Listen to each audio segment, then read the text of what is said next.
as I run this channel, I've created video essays that explained how the hero's journey applied to the sequel trilogy, more specifically how it applied to Ben and Rey. Some of it was speculation, some of it was just observation, but the one thing that had always laid true to the sequel trilogy was that it followed the blueprint of the hero's journey. The hero's journey is the core essence of the Star Wars films. It is the quintessential blueprint for episodes 1 through 8. It has become so synonymous with Star Wars that A New Hope is a required viewing for any student studying creative writing or film. For George Lucas, Joseph Campbell was one of his mentors, and as Lucas would tell PBS broadcaster Bill Moyers, and I think my last mentor probably was Joe Campbell, who asked a lot of the interesting questions and exposed me to a lot of things that made me very interested in a lot more of the cosmic questions and the mystery. And I've been interested in those all my life, but I hadn't focused it the way I had once I got to be good friends with Joe. George Lucas eventually became friends with Joseph Campbell, and there's no mistake that the degree to which Campbell's philosophies have played in shaping the Star Wars movies for the last 42 years. So, with the final installment of the Skywalker saga, I was left to believe that not only would these movies conclude a 42-year-old IP of storytelling, but that it would also showcase the finesse at which Star Wars has translated the hero's journey onto the screen. But that simply did not happen. Instead, what the movie did was fall right into the pit, no pun intended, of the classic Hollywood blockbuster checklist, and because of this, the movie suffers. It's clear that J.J. Abrams and Chris Terrio's intent when they wrote the script for The Rise of Skywalker was not to tell a story that concluded the 9-movie saga, but rather throw in as many Easter eggs as possible in order to capitalize on the audience's nostalgia for the film.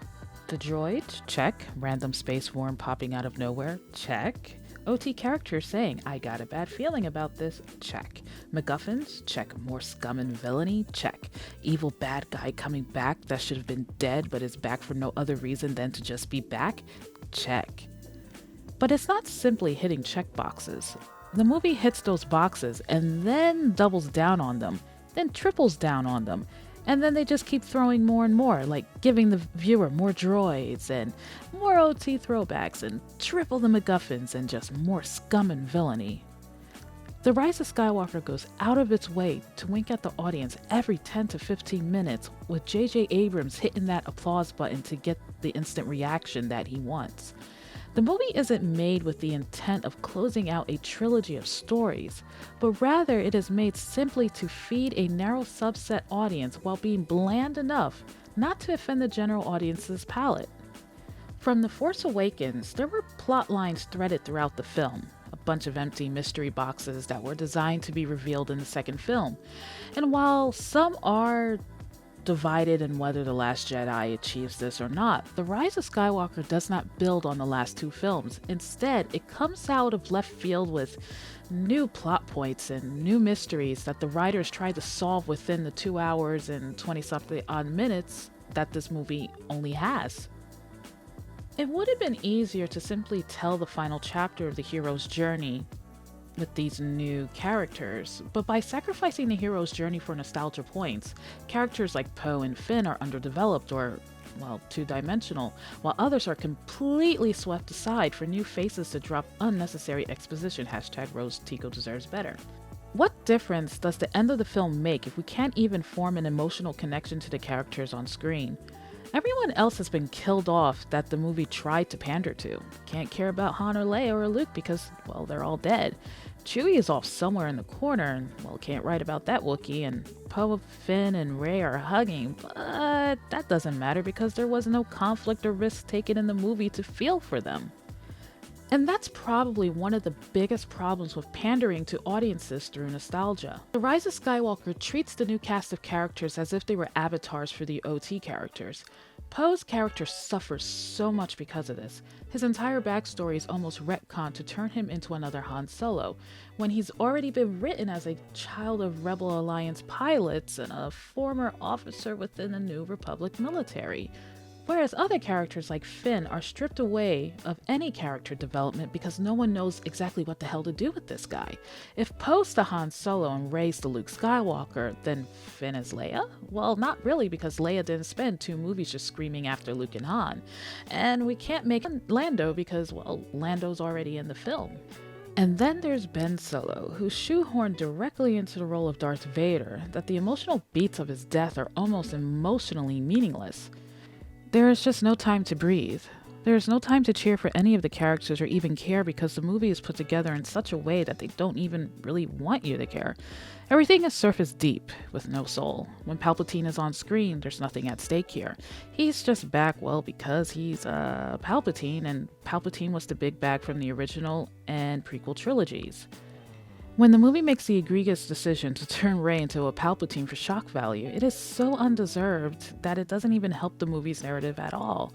It only further dig deeper into the nostalgia hole. It ties Rey to the original trilogy rather than keep her tied to the sequel trilogy, negating her existence to only merely being an extension of a story that she never really needed to be. And it doesn't even matter how it simply does not make any sense. Palpatine has a son and a granddaughter, even though the story doesn't really actually make sense on how any of this was even possible, let alone even follow the established narrative that was set by The Force Awakens. Honestly, nothing matters, and that's the point. The only thing that the audience should be concerned about is the fuzzy feeling they get when they see a creepy old zombie Palpatine on screen.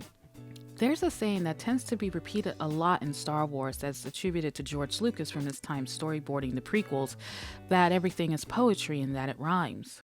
And then that with Anakin, kind of duplicating the Luke Skywalker role, but you see the echo of where it all is going to go. And instead of destroying the Death Star, he destroys the ship that controls the robots. Again, it's like poetry, so if they rhyme. Mm-hmm. Every stanza kind of rhymes with the last one. Hopefully it'll work. But nostalgia and poetry aren't the same thing. When Lucas speaks of the Anakin and Luke Skywalker parallel, he's speaking of the stanzas that eventually rhyme to create one epic poem. Much like the classical epic poems such as the Odyssey and Paradise Lost, the poetry that Lucas speaks of isn't going for the nostalgia of the trench run, but rather drawing the connection between the 2 stories in the same epic. Luke was able to do this because his father did that. That's the connection. The gift of the Force is inherently began with his father. It's not a shot-for-shot parallel. He's not trying to go for nostalgia points. George Lucas wasn't trying to shoot for nostalgia. He was only trying to tell an epic story. So when J.J. Abrams decides to recreate moments in The Rise of Skywalker, they're nothing more than a reworked moment from the original trilogy. For instance, in the final battle of the entire saga, the final battle of The Rise of Skywalker, Palpatine taunts Rey. He shows her the dying fleet. She acts despaired. He offers her a chance to save them by killing him, and she doesn't take it.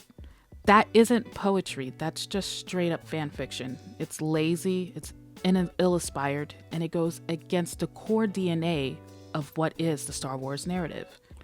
The hero's journey is the DNA of the Star Wars universe. It's not about binary sunsets on planets that represented the pair and despair of 2 generations of the family that the movie is named after. It's not about last names or spaceships or creating new characters to replace established characters for no other reason other than to make the story even more chaotic. It's about a young person coming into adulthood with the challenges of rising to the call of adventure and making their own destiny. When Rey decides to become the bearer of the Skywalker legacy, it's not earned because there was never anything indicating that her journey would simply lead to her essentially carrying the legacy of someone else. Her journey throughout the films is stagnant growth once she reaches the special world of her journey. And when she gets the reward, which is realizing that she is the last Jedi and that it's up to her to be the hope of the Resistance, that's it. Rey doesn't move forward, nor does she move back. She doesn't grow, she doesn't learn, she just is. The hero's journey is designed to evoke emotion from the audience and put the characters through situations that would make the audience want to connect and associate with their journey. There is a reason why the final scene for The Rise of Skywalker just doesn't work for Rey. The binary sunsets do not represent her or her journey. They represent Luke Skywalker's journey. The suns mark the beginning and end of his journey. The Rise of Skywalker does not conclude the Skywalker saga. It only concludes Luke Skywalker's saga. It's only a soulless movie with nothing more than, well, nostalgia carrying its weight. And that's the biggest sin of this movie. Abandoning the hero's journey of the sequel trilogy to capitalize on nostalgia for the original trilogy. So hello everyone, and thank you for watching episode 4 of No One Asked for Your Opinion.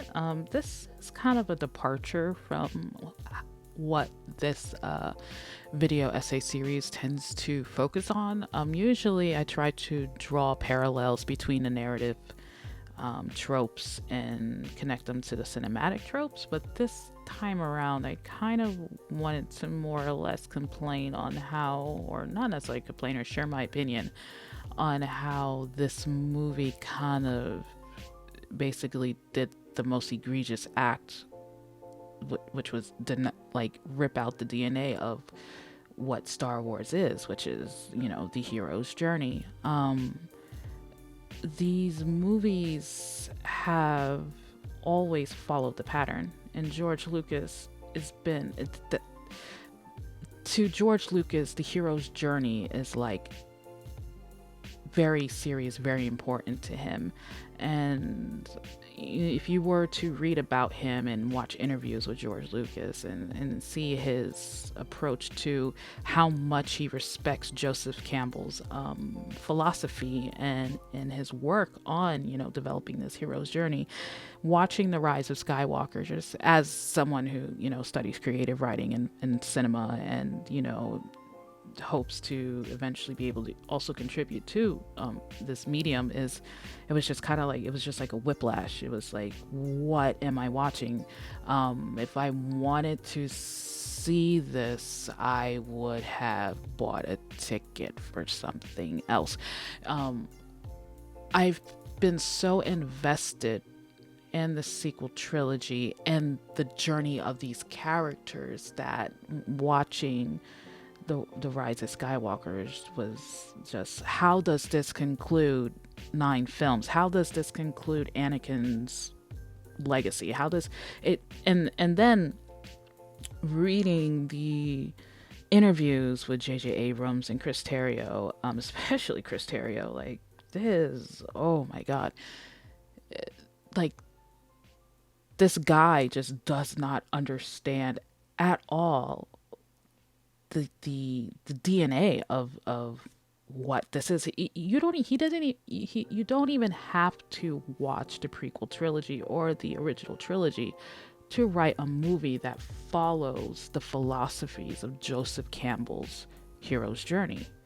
You know, Joseph Campbell is George Lucas's third mentor. He says it, just like I put in this video, he mentions it, that is his mentor. He believes in this. He believes in the philosophy, and this movie took that philosophy, threw it outside the window, cobbled this nostalgic bullshit up, and was just like, here guys, the conclusion of Luke Skywalker. That's what this movie was. At the end of the day, that's what this movie was. A conclusion to Luke Skywalker, which he did not need that conclusion because he already got it in The Last Jedi.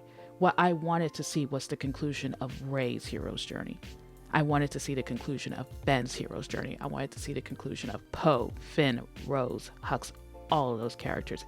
And we never got it. Either they got refrigerated, or they just got completely written out, or they were just reduced to just 2-dimensional characters I could give 2 shits about. Anyway, I am getting way too emotional over this, and I shouldn't. But I just feel as if after going to Celebration and having so much expectation and just literally just believing in the fundamentals of how the story's narrative has just been established, you know, and taking actual university classes on Star Wars, this is just mind-boggling. And like I said, I've been working on Luke's hero's journey episode for like 6 months now, and I'm almost finished with it, but I just had to get this out before I got that one out, because just reading the interviews by the screenwriters has just ticked me off as a writer myself. It just, oh my God, they just don't get it. They, and I don't know if it has a lot to do with the studios or whatnot, but at the end of the day, no one got it. And we are left with this garbage, and it's sad. It's honestly sad. So that's it for my rant. Thank you for watching. Subscribe and comment below. I do apologize for ranting, and see you guys next video. Bye.